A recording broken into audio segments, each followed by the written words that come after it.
উপদেশক 1 অধ্যায়। সবকিছুই অসার। উপদেশকের কথা, তিনি দাউদের ছেলে, জেরুসালেমের রাজা।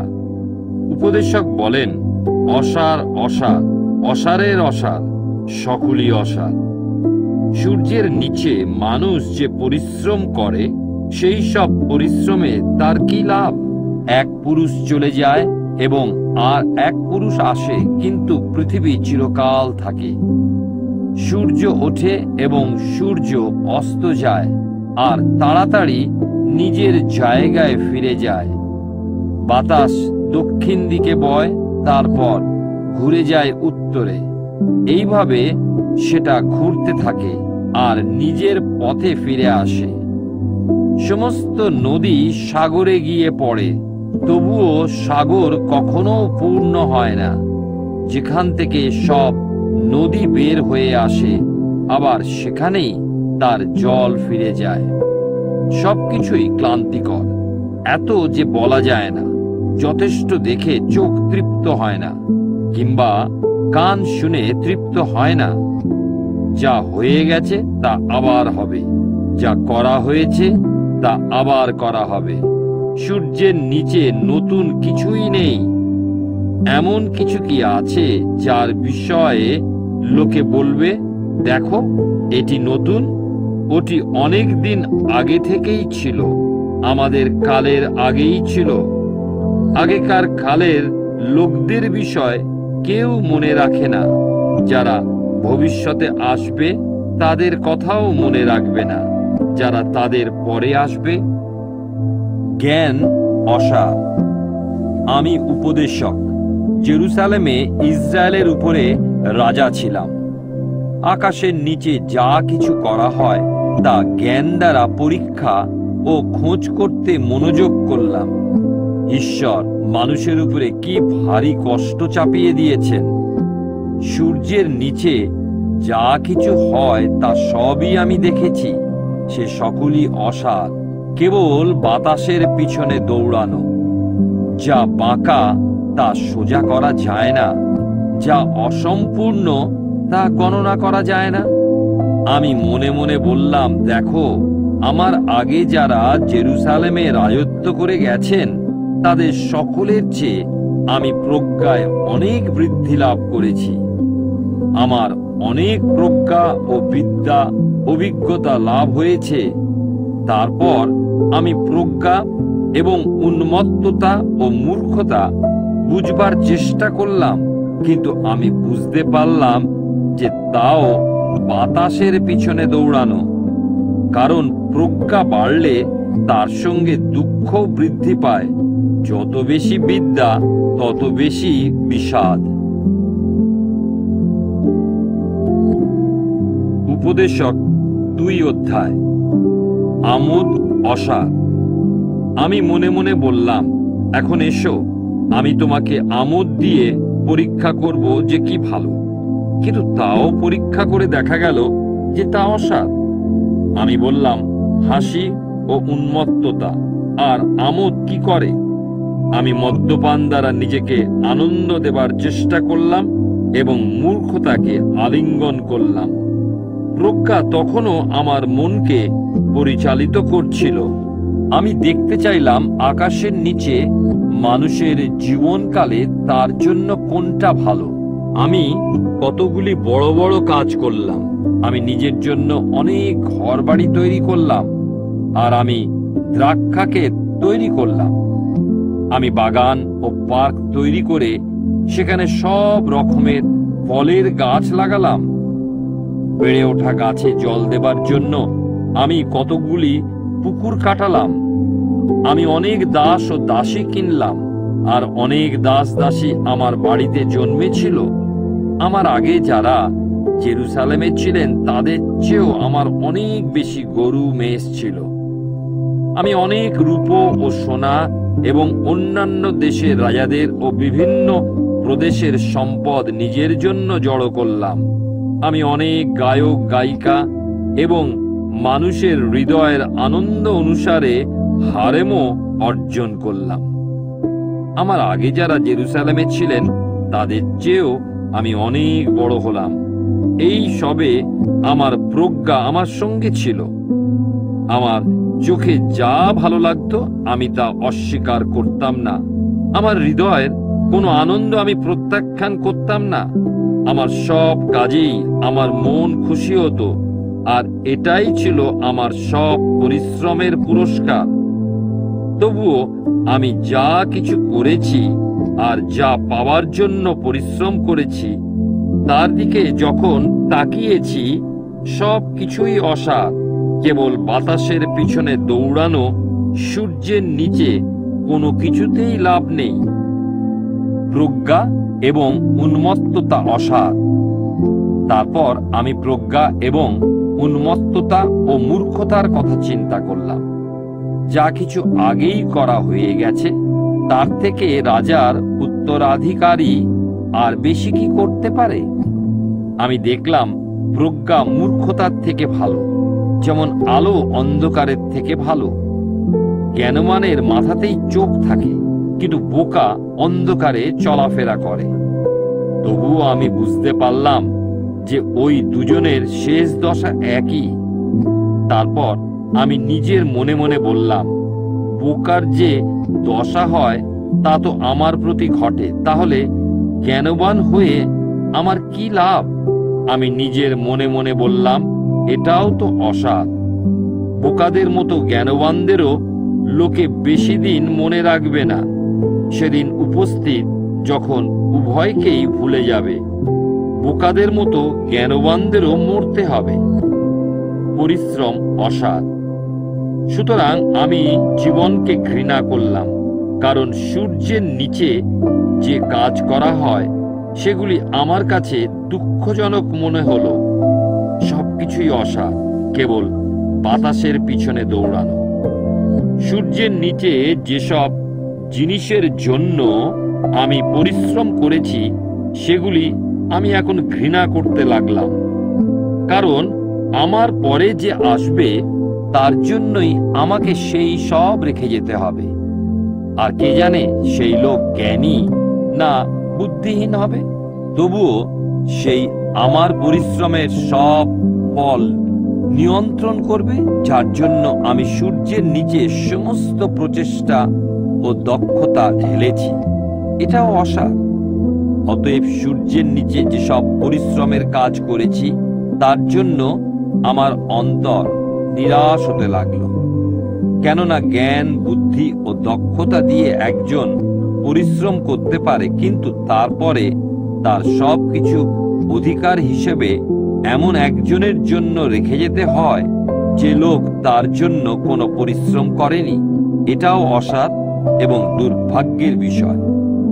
সূর্যের নিচে মানুষের যে সকল পরিশ্রম ও উদ্বেগ হয় তাতে তার কি লাভ হয়? সারাদিন তার কাজে থাকে মনস্তাপ ও ব্যথা, রাতেও তার মন বিশ্রাম পায় না। এটাও অসার। মানুষের পক্ষে খাওয়া দাওয়া করা এবং নিজের কাজে সন্তুষ্ট থাকা ছাড়া ভালো আর কিছুই নেই। এটাও আমি দেখলাম। এসব ঈশ্বরের হাত থেকে আসে, কেননা তাকে ছাড়া কে খেতে পায় কিংবা আনন্দ উপভোগ করে? যে তাকে সন্তুষ্ট করে, ঈশ্বর তাকে প্রজ্ঞা, বুদ্ধি ও আনন্দ দান করেন। কিন্তু পাপীকে তিনি ধন সম্পদ জোগাড় করবার ও তা জমাবার কাজ দেন, যেন সে তা সেই লোককে দিয়ে যায় যে ঈশ্বরকে সন্তুষ্ট করে। এটাও অসার, কেবল বাতাসের পিছনে দৌড়ানো। উপদেশক 3 অধ্যায়। সবকিছুর সময় আছে। সবকিছুর জন্য একটি সময় আছে। আকাশের নিচে প্রত্যেকটি কাজেরই একটি নির্দিষ্ট সময় আছে। জন্মের সময় ও মরণের সময়, বুনবার সময় ও উপড়ে ফেলবার সময়, মেরে ফেলবার সময় ও সুস্থ করবার সময়, ভেঙে ফেলবার সময় ও গড়বার সময়, কাঁদবার সময় ও হাসবার সময়, শোক করবার সময় ও নাচবার সময়, পাথর ছড়াবার সময় ও সেগুলি জড়ো করবার সময়, ভালোবেসে জড়িয়ে ধরবার সময় ও জড়িয়ে না ধরবার সময়, খুঁজে পাওয়ার সময় ও হারাবার সময়, রাখবার সময় ও ফেলে দেবার সময়, ছিঁড়ে ফেলবার সময় ও সেলাই করবার সময়, চুপ করবার সময় ও কথা বলবার সময়, ভালোবাসার সময় ও ঘৃণা করবার সময়, যুদ্ধের সময় ও শান্তির সময়।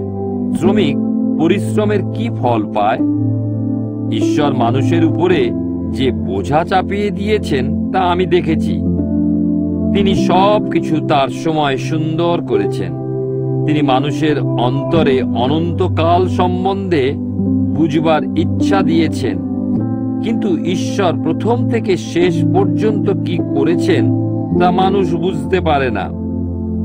আমি জানি মানুষের জীবনকালে আনন্দ করা ও ভালো কাজ করা ছাড়া তার জন্য আর ভালো কিছু নেই। প্রত্যেক মানুষ খাওয়া দাওয়া করবে ও তার পরিশ্রমের ফলে সন্তুষ্ট হবে, এটি ঈশ্বরের দান। আমি জানি ঈশ্বর যা কিছু করেন তা চিরকাল থাকে, কিছুই তার সঙ্গে যোগ করা যায় না কিংবা তার থেকে নেওয়া যায় না। ঈশ্বর তা করেন যেন মানুষ তাকে ভক্তিপূর্ণ ভয় করে। যা কিছু আছে তা আগে থেকেই ছিল, আর যা হবে তাও আগে ছিল, আর যা হয়ে গেছে ঈশ্বর তার হিসাব নেন। এবং আমি সূর্যের নিচে আরো একটি বিষয় দেখলাম। বিচারের জায়গায় দুষ্টতা ছিল, সততার জায়গায় দুষ্টতা ছিল। আমি নিজের মনে মনে বললাম, ঈশ্বর ধার্মিকের ও দুষ্টের দুজনেরই বিচার করবেন, কারণ সেখানে সমস্ত কাজের জন্য সময় আছে, সমস্ত কাজের বিচারের জন্য সময় আছে। আমি আরো নিজে মনে মনে বললাম, মানুষের ক্ষেত্রে ঈশ্বর তাদের পরীক্ষা করেন যেন তারা দেখতে পায় তারা পশুদেরই মতো, কেননা মানুষের প্রতি যা ঘটে পশুর প্রতিও তাই ঘটে। উভয়ের জন্য একই পরিণতি অপেক্ষা করে। এ যেমন মরে সেও তেমন মরে। তাদের সবার প্রাণবায়ু একই রকমের, পশুর থেকে মানুষের কোনো প্রাধান্য নেই, সবই অসার। সকলেই এক জায়গায় যায়, সবাই মাটি থেকে তৈরি আর মাটিতেই ফিরে যায়। মানুষের আত্মা যে উপরে যায় আর পশুর আত্মা মাটির তলায় যায় তা কে জানে? অতএব আমি দেখলাম যে নিজের কাজে আনন্দ করা ছাড়া আর ভালো কিছু মানুষের জন্য নেই, কারণ ওটি তার পাওনা। কারণ তাদের মৃত্যুর পরে কি ঘটবে তা কে তাদের দেখাতে পারে? উপদেশক 4 অধ্যায়। নিপীড়ন, পরিশ্রম, বন্ধুহীনতা। পরে আমি তাকালাম আর দেখলাম সূর্যের নিচে যেসব অত্যাচার হয়, আমি নিপীড়িতদের চোখের জল দেখলাম, আর তাদের কোনো সান্ত্বনাকারী নেই। সমস্ত ক্ষমতা তাদের নিপীড়নকারীদের পক্ষে, আর তাদের কোনো সান্ত্বনাকারী নেই। এবং আমি ঘোষণা করলাম যে মৃতেরা যারা আগেই মারা গেছে তারা জীবিতদের থেকে আনন্দে আছে যারা এখনো জীবিত। কিন্তু উভয়ের চেয়েও ভালো হলো যার এখনো জন্ম হয়নি, যে কখনো মন্দ দেখেনি, যা কিছু সূর্যের নিচে করা হয়। আর আমি দেখলাম একজনের প্রতি হিংসার দরুণী মানুষ সব পরিশ্রম করে এবং সফলতা লাভ করে।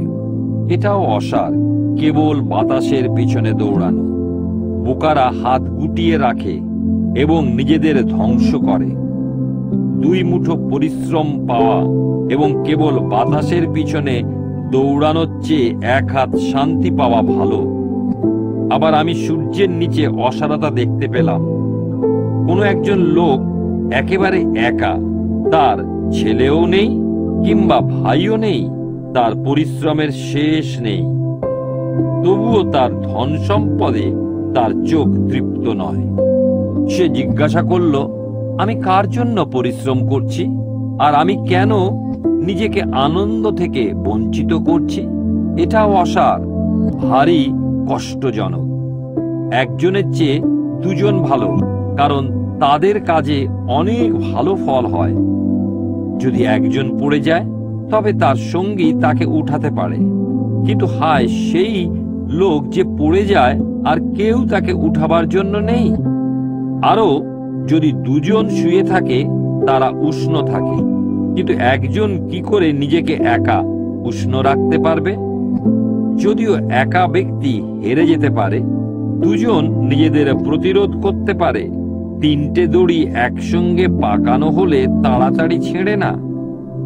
শ্রীবৃদ্ধি অসার। একজন বুড়ো বোকা রাজা, যিনি আর পরামর্শ গ্রহণ করতে চান না, তার চেয়ে গরিব অথচ বুদ্ধিমান যুবক ভালো। সেই যুবক হয়তো কারাগার থেকে এসে রাজা হয়েছে, কিংবা সে হয়তো সেই রাজ্যে অভাবের মধ্যে জন্মেছে। আমি দেখলাম যারা সূর্যের নিচে বসবাস করত ও চলাফেরা করত, তারা সেই যুবককে অনুসরণ করল। সেই রাজার উত্তরাধিকারী সেই লোকদের কোনো সীমা ছিল না যারা তাদের আগে ছিল, কিন্তু যারা পরে এসেছিল তারা সেই উত্তরাধিকারীর উপরে সন্তুষ্ট হলো না। এটাও অসার, কেবল বাতাসের পিছনে দৌড়ানো। উপদেশক 5 অধ্যায়।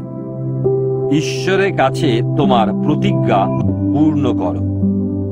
ঈশ্বরের ঘরে যাবার সময় তোমার পা সাবধানে ফেলো। যারা নিজেদের অন্যায় বোঝে না, সেই বোকা লোকদের মতো উৎসর্গের অনুষ্ঠান করবার চেয়ে বরং ঈশ্বরের বাধ্য হওয়া ভালো। তোমার মুখ তাড়াতাড়ি করে কোনো কথা না বলো। ঈশ্বরের কাছে তাড়াতাড়ি করে হৃদয়ে কোনো কথা উচ্চারণ না করো। ঈশ্বর স্বর্গে আছেন আর তুমি পৃথিবীতে আছো, অতএব তোমার কথা যেন অল্প হয়। অনেক চিন্তা ভাবনা থাকলে লোকে যেমন স্বপ্ন দেখে, তেমনি অনেক কথা বললে বোকামি বেরিয়ে আসে। ঈশ্বরের কাছে কোনো মানত করলে তা পূর্ণ করতে দেরি করো না। বোকা লোকদের নিয়ে তিনি কোনো আনন্দ পান না। তোমাদের মানত পূর্ণ করো। মানত করে তা পূরণ না করবার চেয়ে বরং মানত না করাই ভালো। তোমার মুখকে তোমাকে পাপের পথে নিয়ে যেতে দিও না, এবং মন্দিরের দূতের কাছে বলো না, আমি ভুল করে মানত করেছি। তোমার কথার জন্য কেন ঈশ্বর অসন্তুষ্ট হয়ে তোমার হাতের কাজ নষ্ট করে ফেলবেন? অনেক স্বপ্ন দেখা এবং অনেক কথা বলা অসার, সেই জন্য ঈশ্বরকে ভয় করো। ধন সম্পদ অসার। তোমার এলাকায় যদি কোনো গরিবকে অত্যাচারিত হতে দেখো, কিংবা কাউকে ন্যায় বিচার ও তার ন্যায্য অধিকার না পেতে দেখো, তবে অবাক হইও না, কারণ এক কর্মচারীর উপরে বড় আর এক কর্মচারী আছেন, এবং তাদের দুজনের উপরে আরো বড় বড় কর্মকর্তা আছেন। দেশের ফল সকলের জন্য, ক্ষেত্রের লাভ রাজা নিজে পায়। যে লোক অর্থ ভালোবাসে সে কখনো তৃপ্ত হয় না। যে লোক ধন সম্পদ ভালোবাসে সে তার আয় কখনো সন্তুষ্ট হয় না। এটাও অসার। পণ্য যখন বাড়ে তা ভোগ করবার লোকও বাড়ে, কেবল দেখবার সুখ ছাড়া। সেই সম্পত্তিতে মালিকের কি লাভ?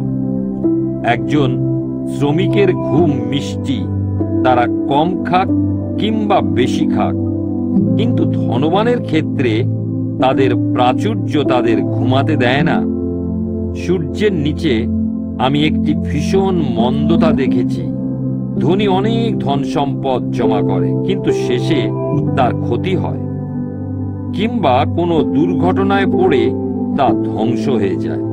সেই জন্য তার যখন সন্তান হয়, উত্তরাধিকার সূত্রে তার কিছু থাকে না। সকলেই মায়ের গর্ভ থেকে উলঙ্গ হয়ে আসে, সে যেমন আসে তেমনই চলে যায়। তারা তাদের পরিশ্রমের কিছুই নেয় না, যা তারা হাতে করে নিতে পারবে।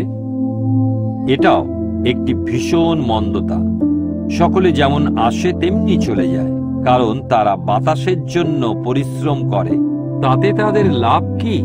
তারা সারা জীবন অন্ধকারে আহার করে, আর ভীষণ বিরক্তি, যন্ত্রণা ও রাগ উপস্থিত হয়। ভালো হলে কি হয় তা আমি লক্ষ্য করলাম। ঈশ্বর সূর্যের নিচে মানুষকে যে কয়টা দিন বাঁচতে দিয়েছেন, তাতে খাওয়া দাওয়া করা এবং কঠিন পরিশ্রমের মধ্যে তৃপ্ত হওয়াই তার পক্ষে ভালো এবং উপযুক্ত, কারণ ওটি তার পাওনা। এছাড়া ঈশ্বর যখন কোনো মানুষকে ধন ও সম্পত্তি দেন, তখন তাকে তা ভোগ করতে দেন, তার নিজের জন্য একটি অংশ গ্রহণ করতে দেন ও নিজের কাজে আনন্দ করতে দেন। এটাই ঈশ্বরের দান। তারা কদাচিৎ তাদের জীবনের দিনগুলির দিকে ফিরে তাকায়, কারণ ঈশ্বর তার মনে আনন্দ দিয়ে তাকে ব্যস্ত রাখেন। উপদেশক 6 অধ্যায়। সূর্যের নিচে আমি আরো একটি মন্দতা দেখলাম, আর তা মানুষের জন্য বড় কষ্টের। ঈশ্বর কিছু মানুষকে এত ধন সম্পত্তি ও সম্মান দান করেন যে তাদের হৃদয়ে আর কোনো বাসনা থাকে না, কিন্তু ঈশ্বর তাদের তা ভোগ করবার ক্ষমতা দেন না। অপরিচিতরা তা ভোগ করে। এটি অসার এক ভীষণ মন্দতা।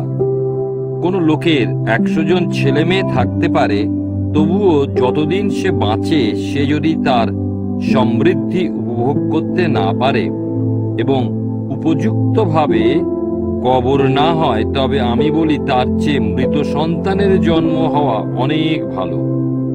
তার আশা অর্থহীন, সে অন্ধকারে বিদায় নেয়, আর অন্ধকারেই তার নাম ঢাকা পড়ে যায়। যদিও সে কখনো সূর্য দেখেনি কিংবা কিছু জানেনি, তবুও সেই লোকের চেয়ে সে অনেক বিশ্রাম পায়। সেই লোক যদিও বা 2000 বছরের বেশি বাঁচে, কিন্তু তার সমৃদ্ধি উপভোগ করতে পারে না। সবাই কি একই জায়গায় যায় না? প্রত্যেকের পরিশ্রম তার মুখের জন্য, তবুও তাদের আকাঙ্ক্ষা তৃপ্ত হয় না। বোকার চেয়ে জ্ঞানীর সুবিধা কি? অন্যদের সামনে কিভাবে চলতে হবে তা জানলে একজন গরিবের কি লাভ হয়? আরো পাবার ইচ্ছার চেয়ে বরং চোখ যা দেখতে পায় তাতে সন্তুষ্ট থাকা ভালো। এটাও অসার, কেবল বাতাসের পিছনে দৌড়ানো। যা কিছু আছে তার নামকরণ আগেই হয়ে গেছে, আর মানুষ যে কি তাও জানা গেছে। নিজের চেয়ে যে শক্তিশালী তার সঙ্গে কেউ তর্কাতর্কি করতে পারে না। যত বেশি কথা বলা হয় ততই অসারতা বাড়ে, আর তাতে মানুষের কি লাভ হয়? সেই অল্প ও অর্থহীন দিনগুলি ছায়ার মতো কাটাবার সময় মানুষের জীবনকালে তার জন্য কি ভালো তা কে জানে? সেগুলি চলে গেলে সূর্যের নিচে কি ঘটবে তা কে তাদের বলতে পারবে? উপদেশক 7 অধ্যায়। প্রজ্ঞা। ভালো সুগন্ধির চেয়ে সুনাম ভালো, জন্মের দিনের চেয়ে মৃত্যুর দিন ভালো। ভোজের বাড়ি যাওয়ার চেয়ে শোকের বাড়ি যাওয়া ভালো, কারণ সকলেরই নিয়তি হলো মৃত্যু। জীবিতদের এই কথা মনে রাখা উচিত। আনন্দ করার চেয়ে কষ্ট ভোগ করা ভালো, কারণ মুখের বিষণ্ণতা হৃদয়ের জন্য ভালো। জ্ঞানবানদের হৃদয় শোকের বাড়িতে থাকে, কিন্তু বোকাদের হৃদয় আমোদের বাড়িতে থাকে। বোকাদের গান শোনার চেয়ে জ্ঞানী লোকের বকুনি শোনা ভালো। যেমন হাঁড়ির নিচে কাঁটার শব্দ, বোকাদের হাসিও ঠিক তেমনি। এটাও অসার। জ্ঞানী লোক যদি জুলুম করে সে বোকা হয়ে যায়, আর ঘুষ হৃদয় নষ্ট করে। কোনো কাজের শুরুর চেয়ে শেষ ভালো, আর অহংকারের চেয়ে ধৈর্য ভালো। তোমার অন্তরকে তাড়াতাড়ি রেগে উঠতে দিও না, কারণ ক্রোধ বোকাদেরই কোলে বাস করে। বলো না যে এখনকার চেয়ে আগেকার কাল কেন ভালো ছিল, কারণ এই প্রশ্ন করা বুদ্ধিমানের কাজ নয়। প্রজ্ঞা উত্তরাধিকারের মতো, যা ভালো এবং যারা সূর্য দেখে তাদের উপকার করে। প্রজ্ঞা এক আশ্রয়স্থল, যেমন অর্থ এক আশ্রয়স্থল। কিন্তু জ্ঞানের সুবিধা হলো এই যে প্রজ্ঞা তার অধিকারীর জীবন রক্ষা করে। ঈশ্বরের কাজ ভেবে দেখো, তিনি যা বাঁকা করেছেন কে তা সোজা করতে পারে? যখন সুখের সময় তখন সুখী হও, কিন্তু যখন দুঃখের সময় এই কথা ভেবে দেখো, ঈশ্বর একটি সৃষ্টি করেছেন, পাশাপাশি আরেকটিও করেছেন, কিন্তু কেউ আবিষ্কার করতে পারবে না তাদের ভবিষ্যতের কিছুই। আমার এই অসার জীবনকালে আমি এই দুটোই দেখেছি। কোনো ধার্মিক লোক নিজের ধার্মিকতায় ধ্বংস হয় এবং কোনো দুষ্ট লোক নিজের দুষ্টতায় অনেক দিন পর্যন্ত বেঁচে থাকে। অতি ধার্মিক হইও না, কিংবা অতি জ্ঞানবান হইও না। কেন নিজেকে ধ্বংস করবে? অতি দুষ্ট হইও না, আর বোকামিও করো না। কেন তুমি অসময়ে মারা যাবে? একটি ধরে রাখা আর অন্যটা না ছাড়া ভালো। যে ঈশ্বরকে ভয় করে সে কোনো কিছুই অতিরিক্ত করে না। প্রজ্ঞা একজন জ্ঞানবান লোককে নগরের 10 জন শাসকের থেকে বেশি শক্তিশালী করে। বাস্তবিক পৃথিবীতে একজনও ধার্মিক নেই, কেউ নেই যে সঠিক কাজ করে এবং কখনো পাপ করে না। লোকে যা বলে তার সব কথায় কান দিও না। হয়তো শুনবে যে তোমার চাকর তোমাকে অভিশাপ দিচ্ছে, কারণ তুমি তোমার নিজের হৃদয় জানো। অনেকবার তুমি নিজেই অন্যকে অভিশাপ দিয়েছ। এসব আমি প্রজ্ঞা দিয়ে পরীক্ষা করে দেখে বললাম, আমি জ্ঞানী হবই হব, কিন্তু তা আমার নাগালের বাইরে। যা কিছু আছে তা দূরে আছে এবং খুবই গভীরে, কে তা খুঁজে পেতে পারে? সেই জন্য বুঝবার জন্য আমি আমার মনস্থির করলাম, যাতে প্রজ্ঞা ও সব কিছুর পিছনে যে পরিকল্পনা আছে তা জানতে পারি, আর বুঝতে পারি দুষ্টতার বোকামি আর মূর্খতার উন্মত্ততা। আমি দেখলাম মৃত্যুর চেয়েও তেতো হলো সেই স্ত্রীলোক যে একটি ফাঁদ, তার হৃদয় একটি জাল এবং তার হাত হলো শিকল। যে লোক ঈশ্বরকে সন্তুষ্ট করে সে তা থেকে রক্ষা পাবে, কিন্তু পাপীকে সে ফাঁদে ফেলবে। উপদেশক বলছেন, দেখো, আমি এটি আবিষ্কার করেছি, সব জিনিসের পরিকল্পনা আবিষ্কার করার জন্য একটির সঙ্গে একটি যোগ করে। যখন আমি তখনও খুঁজছিলাম কিন্তু পাচ্ছিলাম না, আমি 1000 জনের মধ্যে একজন খাঁটি পুরুষকে পেলাম, কিন্তু তাদের মধ্যে একজন স্ত্রীলোককেও খাঁটি দেখতে পাইনি। আমি কেবল এই জানতে পারলাম যে ঈশ্বর মানুষকে খাঁটি তৈরি করেছিলেন, কিন্তু তারা অনেক কল্পনার অন্বেষণ করেছে। উপদেশক 8 অধ্যায়। কে জ্ঞানী লোকের মতো? যা ঘটে কে তার অর্থ বুঝতে পারে? জ্ঞান মানুষের মুখ উজ্জ্বল করে এবং তার মুখের কঠিনতা পরিবর্তন করে। রাজার বাধ্য হও। আমার উপদেশ এই যে তুমি তোমার রাজার আদেশ পালন করো, কেননা ঈশ্বরের সামনে তুমি এই শপথ করেছ। তাড়াতাড়ি রাজার উপস্থিতি থেকে চলে যেও না, মন্দ কিছুর সঙ্গে যুক্ত হইও না, কারণ তিনি তার ইচ্ছা মতো কাজ করেন। রাজার কথাই যখন সবচেয়ে বড়, তখন কে তাকে বলবে, আপনি কি করছেন?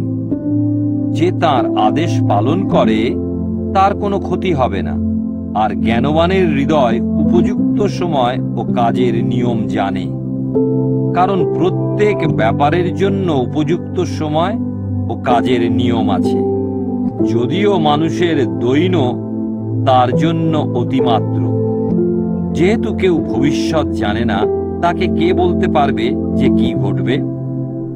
বাতাসকে যেমন ধরে রাখবার ক্ষমতা কারও নেই, তেমনি মৃত্যুর সময়ের উপরে কারও হাত নেই।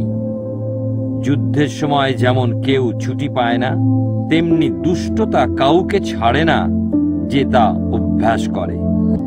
সূর্যের নিচে যা কিছু করা হয় তার দিকে মনোযোগ দিয়ে আমি এসবই দেখেছি। কোনো কোনো সময় একজন অন্যের উপরে তার অমঙ্গলের জন্য কর্তৃত্ব করে। তারপর আমি এও দেখলাম, দুষ্টদের কবর দেওয়া হলো। যারা পবিত্র স্থানে যাতায়াত করত এবং যে নগরে তারা তা করত সেখানে তারা প্রশংসা পেত, এটাও অসার। অন্যায় কাজের শাস্তি যদি তাড়াতাড়ি দেওয়া না হয়, তাহলে লোকদের হৃদয় অন্যায় করবার জন্য সম্পূর্ণভাবে প্রস্তুত হয়। যদিও দুষ্ট লোক 100টি দুষ্কর্ম করে অনেক দিন বেঁচে থাকে, তবুও আমি জানি ঈশ্বরকে যারা ভয় করে তাদের মঙ্গল হবে। কিন্তু দুষ্টরা ঈশ্বরকে ভয় করে না বলে তাদের মঙ্গল হবে না এবং তাদের আয়ু ছায়ার মতো হবে। পৃথিবীতে আরো একটি অসার বিষয় ঘটে। দুষ্টের যা পাওনা তা ধার্মিক লোক পায়, এবং ধার্মিক লোকের যা পাওনা তা দুষ্ট লোক পায়। এটাও আমি বলি অসার। সেই জন্য আমি জীবনে আমোদের প্রশংসা করছি, কারণ সূর্যের নিচে খাওয়া দাওয়া ও আমোদ করা ছাড়া মানুষের জন্য ভালো আর কিছুই নেই। তাহলে সূর্যের নিচে ঈশ্বরের দেওয়া মানুষের জীবনের সমস্ত দিনগুলিতে তার কাজে আনন্দই হবে তার সঙ্গী। প্রজ্ঞা পাবার জন্য এবং পৃথিবীতে যা হয় তা বুঝবার জন্য যখন আমি মনোযোগ দিলাম, দিনে কিংবা রাতে মানুষের ঘুম হয় না, তখন আমি ঈশ্বরের সমস্ত কাজ দেখলাম। সূর্যের নিচে যে কাজ হয় তা কেউ বুঝতে পারে না, যদিও তা খুঁজে পাওয়ার জন্য তাদের প্রচেষ্টা থাকে, তবুও কেউ তার অর্থ খুঁজে পায় না। এমনকি জ্ঞানবানেরা দাবি করে যে তারা জানে, কিন্তু তারা সত্যি সম্পূর্ণ বুঝতে পারে না। উপদেশক 9 অধ্যায়। সকলের শেষ অবস্থা একই। সেই জন্য আমি এসব বিষয় নিয়ে চিন্তা করলাম এবং দেখলাম যে ধার্মিক ও জ্ঞানবান লোকেরা এবং তাদের কাজ সবই ঈশ্বরের হাতে, কিন্তু কেউ জানে না তাদের জন্য প্রেম না ঘৃণা অপেক্ষা করছে। সকলের শেষ অবস্থা একই। ধার্মিক ও দুষ্ট, ভালো ও মন্দ, সূচি ও অসুচি, যারা উৎসর্গ অনুষ্ঠান করে ও যারা তা করে না, ভালো লোকের জন্য যা, পাপীর জন্য তা। যারা শপথ করে তাদের জন্য যা, যারা তা করতে ভয় পায় তাদের জন্য তা। সূর্যের নিচে যা কিছু ঘটে তার মধ্যে দুঃখের বিষয় হলো সকলের একই দশা ঘটে। এছাড়া মানুষের হৃদয় মন্দে পরিপূর্ণ, এবং যতদিন তারা বেঁচে থাকে ততদিন তাদের হৃদয় বিচার বুদ্ধিহীনতা থাকে, আর তারপরে সে মারা যায়। জীবিত লোকদের আশা আছে, এমনকি মরা সিংহের চেয়ে জীবিত কুকুরও ভালো, কারণ জীবিত লোকেরা জানে যে তাদের মরতে হবে, কিন্তু মৃতেরা কিছুই জানে না। তাদের আর কোনো পুরস্কার নেই, আর তাদের কথাও লোকে ভুলে গেছে। তাদের ভালোবাসা, তাদের ঘৃণা এবং তাদের হিংসা অনেক আগেই অদৃশ্য হয়ে গেছে। সূর্যের নিচে যা কিছু ঘটবে তাতে তাদের আর কখনো কোনো অংশ থাকবে না। তুমি যাও, আনন্দের সঙ্গে তোমার খাবার খাও, আনন্দিত হৃদয়ে দ্রাক্ষারস পান করো, কারণ তোমার এসব কাজ ঈশ্বর আগেই গ্রাহ্য করেছেন। সব সময় সাদা কাপড় পরবে আর মাথায় তেল দেবে। সূর্যের নিচে ঈশ্বর তোমাকে যে অসার জীবন দিয়েছেন, তোমার জীবনের সেই সব দিনগুলি তোমার স্ত্রী যাকে তুমি ভালোবাসো তার সঙ্গে আনন্দে তোমার সকল অসার দিনগুলি কাটাও। কারণ সূর্যের নিচে যে পরিশ্রমে পরিশ্রান্ত হচ্ছ তা তোমার জীবনের পাওনা। তোমার হাতে যে কোনো কাজ আসুক না কেন তা তোমার সমস্ত শক্তি দিয়েই করো, কারণ তুমি যে জায়গায় যাচ্ছ সেই মৃতস্থানে, সেখানে কোনো কাজ বা পরিকল্পনা বা বৃদ্ধি কিংবা বিদ্যা বা প্রজ্ঞা বলে কিছুই নেই। আমি সূর্যের নিচে আরো একটি ব্যাপার দেখলাম। দ্রুতগামীদের জন্য দৌড় নয়, বা শক্তিশালীদের জন্য যুদ্ধ নয়, কিংবা জ্ঞানবানদের জন্য খাবার, কিংবা বুদ্ধিদীপ্তদের জন্য ধন সম্পদ বা বিজ্ঞদের জন্য অনুগ্রহ আসে না, কিন্তু সকলের জন্য সময় ও সুযোগ আসে। আবার কেউ জানে না তাদের সময় কখন উপস্থিত হবে। মাছ যেমন নিষ্ঠুর জালে ধরা পড়ে কিংবা পাখিরা ফাঁদে পড়ে, তেমনি মানুষ অশুভকালে ধরা পড়ে, যা তাদের উপরে হঠাৎ এসে পড়ে। মূর্খতার চেয়ে জ্ঞান ভালো। আমি সূর্যের নিচে প্রজ্ঞা সম্বন্ধে আরেকটি ব্যাপার দেখলাম, যা আমার মনে গভীরভাবে দাগ কাটল। একবার একটি ছোট নগর ছিল যেখানে অল্প লোক বাস করত, আর একজন শক্তিশালী রাজা তার বিরুদ্ধে এসে তার চারিদিকে বিরাট অবরোধ নির্মাণ করল। সেই নগরে একজন জ্ঞানবান গরিব লোক বাস করত এবং সে তার প্রজ্ঞা দিয়ে নগরটি রক্ষা করল। কিন্তু কেউ সেই গরিব লোকটাকে মনে রাখল না। তাই আমি বললাম, শক্তির চেয়ে প্রজ্ঞা ভালো, কিন্তু সেই গরিব লোকের প্রজ্ঞাকে তুচ্ছ করা হয় এবং তার কথা কেউ শোনে না। বোকাদের শাসনকর্তার চিৎকারের চেয়ে বরং জ্ঞানবানের শান্তিপূর্ণ কথা শোনা ভালো। যুদ্ধের অস্ত্রশস্ত্রের চেয়ে প্রজ্ঞা ভালো, কিন্তু একজন পাপী অনেক ভালো কাজ নষ্ট করে।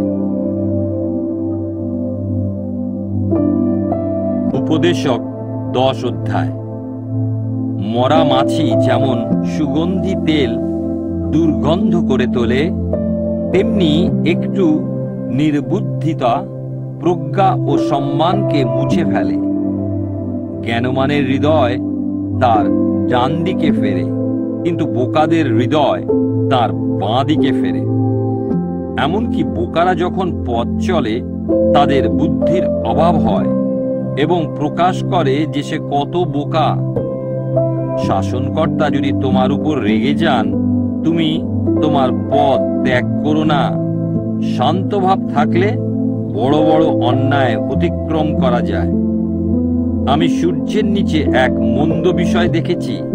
শাসনকর্তারা এই রকম ভুল করে থাকে। বড় বড় পদে বুদ্ধিহীনেরা নিযুক্ত হয়, যেখানে ধনীরা নিচু পদে নিযুক্ত হয়। আমি দাসেদের ঘোড়ার পিঠে দেখেছি, যেখানে উঁচু পদের কর্মচারীরা দাসের মতো পায়ে হেঁটে চলে।